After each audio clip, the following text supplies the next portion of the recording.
बात रखकर गए हैं मध्य प्रदेश के पूर्व कैबिनेट मंत्री कमलेश्वर पटेल जी।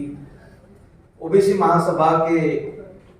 राष्ट्रीय कमेटी जिन्होंने हम सबकी आने वाली पीढ़ी के अधिकारों को बचाने के लिए इस सुंदर आयोजन किया है, ऐसे ओबीसी विजय कुमार जी, धर्मेंद्र सिंह कुशवाहा जी, डॉक्टर पुष्पराज सिंह पटेल जी, वैभव सिंह जी, महेंद्र सिंह लोधी जी, डॉक्टर सूरज जी, श्री अरविंद जांगी जी, दिल्ली प्रदेश के अध्यक्ष जिन्होंने हम सबको यहाँ पर इकट्ठा किया, हम लोगों को यहाँ पर बुलाया, ऐसे डॉक्टर वीर सिंह बघेल जी, और मेरे सामने बड़ी संख्या में यहाँ पर ओबीसी समाज के भविष्य की चिंता करने वाले सभी ओबीसी महासभा के पदाधिकारी, कार्यकर्ता, साथी, मीडिया बंधु, आप सबका हार्दिक स्वागत करता हूँ, आप सबको वंदन करता हूँ। हम सब जानते हैं कि पिछले कई सालों से हम सब साथ मिलकर हिंदुस्तान के ओबीसी समाज की आवाम के लिए लगातार लड़ाई लड़ते हैं, और इस लड़ाई के माहौल में हम कभी हारे भी हैं, कभी जीते भी हैं। लेकिन 15-17 दिन पहले लोकसभा और राज्यसभा में ओबीसी संशोधन बिल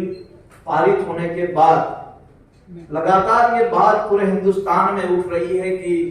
जातिगत जनसंख्या पर अब बात होनी चाहिए, 50% आरक्षण को बढ़ाने की बात होनी चाहिए। और इसी मामले में आज ये पहली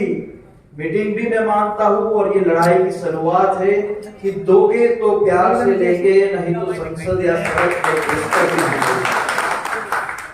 हमारे वहां एक कहावत है कि जब हिरण सुबह उठता है तो वो अपने जान को बचाने के लिए तय करता है कि आज मुझे इतना भागना है ताकि मुझे कोई पकड़ ना सके, कोई मार ना सके, और उसी दिन सुबह एक शेर जागता और कहता है कि आज मुझे खाने के लिए किसी के पीछे भागना पड़ेगा और उसका शिकार करना पड़ेगा। सवाल इतना है कि हिरण अपनी जान बचाने के लिए भागना चाहता है और शेर खाने के लिए, ताकि वो भी जीवित रह सके। अब हम लोगों को ये तय करना है कि हमें हिरण बनना है या शेर, क्योंकि आज के माहौल में कहीं ना कहीं हमें अपने अधिकारों के लिए भागना पड़ रहा है, दौड़ना पड़ रहा है। हम पिछले 2015 में गुजरात से एक लड़ाई की शुरुआत की थी ताकि पूरे हिंदुस्तान के ओबीसी समाज को हम एकजुट कर सकें। यहाँ कई सारी बातचीत हुई है, उस बात से मैं सहमत भी हूँ और उस बात पर मैं सवाल भी उठाना चाहता हूँ। ओबीसी जातिगत जनसंख्या को लेकर हम इसी हॉल में जो बात करेंगे, 50% को बढ़ाने की हम इसी हॉल में बैठकर जो बात करेंगे, मैं मानता हूँ उससे बेहतर है कि हमें सड़क पर उतर कर एक लड़ाई लड़ने की जरूरत है। यहाँ पर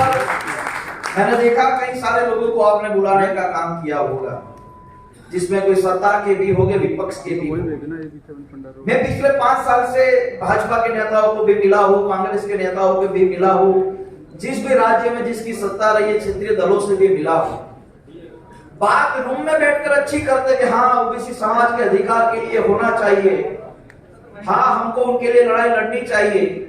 लेकिन सड़क पर जब उतरने की बात आती है तो वो कभी नहीं आते। हम जैसे निर्दोष लोग और जो क्रांतिकारी लोग होते वही सत्ता के सामने लड़ते, और जब संसद और विधानसभा में भी जब बात करने की बात आती है तो वो लोग नहीं करते, क्योंकि उनके ऊपर वाला जो बैठा है उससे वो लोग डरते हैं।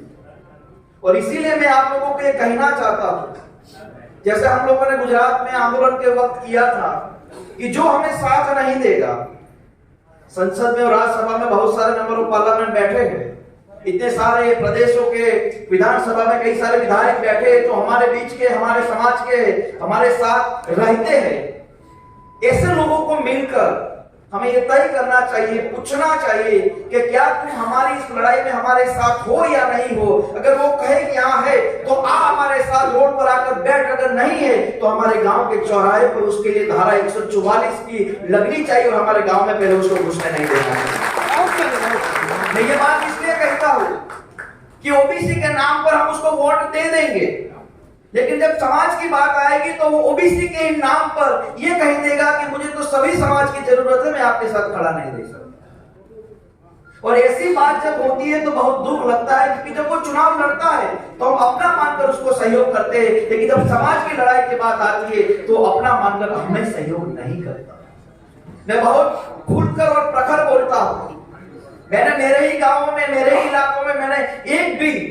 हमारे समाज के नेताओं को नहीं घुसने दिया था, क्योंकि वो हमारे साथ नहीं खड़े थे।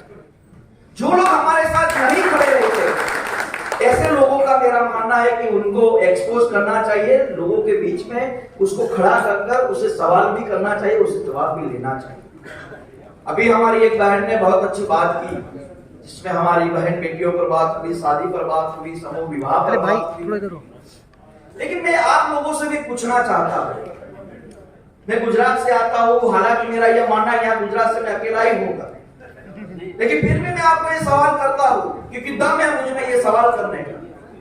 मैं 5 साल से 7 साल से सवाल करते आए, आप लोगों से भी सवाल करता हूं, क्या सब हम एक ही बात करके कि जातिगत जनसंख्या होनी चाहिए, ओबीसी समाज को अधिकार मिलना चाहिए, 50% से ज्यादा आरक्षण होना चाहिए, सही बात है सब कुछ, लेकिन क्या हमने अपने तहसील में, अपने जिले में, अपने प्रदेश में ओबीसी समाज के हित के लिए, ओबीसी समाज की शिक्षा के लिए, ओबीसी समाज के नौजवानों को अच्छी हॉस्टल में रखने के लिए अच्छी हॉस्टल की व्यवस्था, आईएएस आईपीएस के क्लास की व्यवस्था,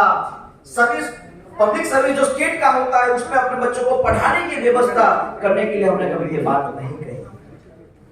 हम ये मानते हैं कि जातिगत जनसंख्या होनी चाहिए, करेंगे, दौड़ेंगे, बोलेंगे, लड़ेंगे, लेकिन क्या जो सक्षम लोग हैं हमारे समाज में, उसने अपने जिले के अंदर, उसने अपने तहसील के अंदर ओबीसी समाज के हित के लिए, ओबीसी समाज की आने वाली बहन बेटिया के लिए क्या कोई हॉस्टल बनाई है जहां पर रहकर वो पढ़ सके, लिख सके? हमें सवाल ये भी करना पड़ेगा कि आज समाजों में समूह विवाह होते रहते हैं, लेकिन ओबीसी समाज का भी जो हर स्टेट में हमारे नेता है, उद्योगपति है, उन लोगों को साथ बिठा के समाज का पैसा कम खर्च हो, इसी के साथ समूह विवाह के आयोजन भी करवाने चाहिए। समाज किसी एक लड़ाई से नहीं जीत सकता, समाज किसी एक बात को लेकर सफल नहीं हो सकता, हमें सभी मोर्चे पर लड़ाई लड़नी पड़ेगी, तब जाके हम उसके अंदर सफल हो सकते हैं। आज हम सब लोग जानते हैं कि 1931 में ओबीसी समाज की जो गिनती हुई थी, उसी के आधार पर 27% रिजर्वेशन आज समाज को दिया गया है, लेकिन उसके बाद कभी भी ओबीसी समाज को लेकर, ओबीसी समाज की गिनती को लेकर कभी कोई चर्चा किसी ने नहीं की। मैं एक बात को लेकर आज खुश भी हूं, आभार भी व्यक्त करता हूं कि बिहार के जो मुख्यमंत्री है, वहां के विपक्ष के नेता है,